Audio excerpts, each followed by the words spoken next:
At the stroke of the midnight hour, when the world sleeps, India will awake to life and freedom.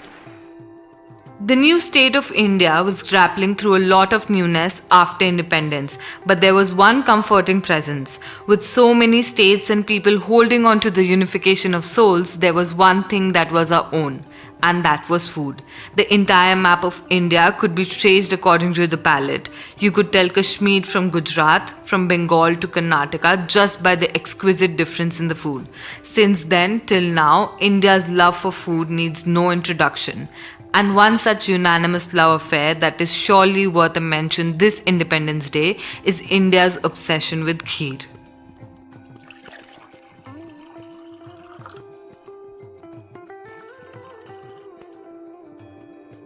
From being the go-to dessert for any festival in UP and Uttarakhand to being payesh in Bengal and payok in Assam, kheer is enjoyed by the country in different forms during festivals or just on a regular day.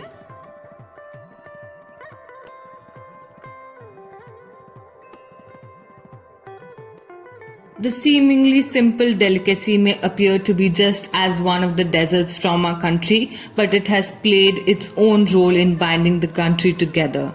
Payesh, Payasam, Payasa, Firni, Gile Firdaus, kheer has many names and many faces. You can make it gluten-free, vegan, you can replace rice with grains, fruits, vegetables, millets, quinoa, vermicelli and so much more to make this rich, thick, creamy and delicious dessert.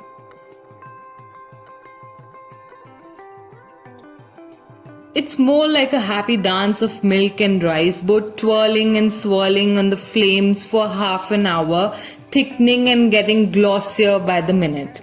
From Janmashtami to Eid, from Navratri to Diwali, kheer is the perfect go-to dessert option. Kheer was a part of the ancient Indian diet and was also mentioned in Ayurveda. According to food historians, kheer or payas was a popular dish in ancient India. First mentioned in ancient Indian literature, it was a mixture of rice, milk and sugar, a formula that has endured over 2000 years. Payas was also a staple Hindu temple food. In particular, it was associated with Lord Shiva and was served as prasada to his devotees.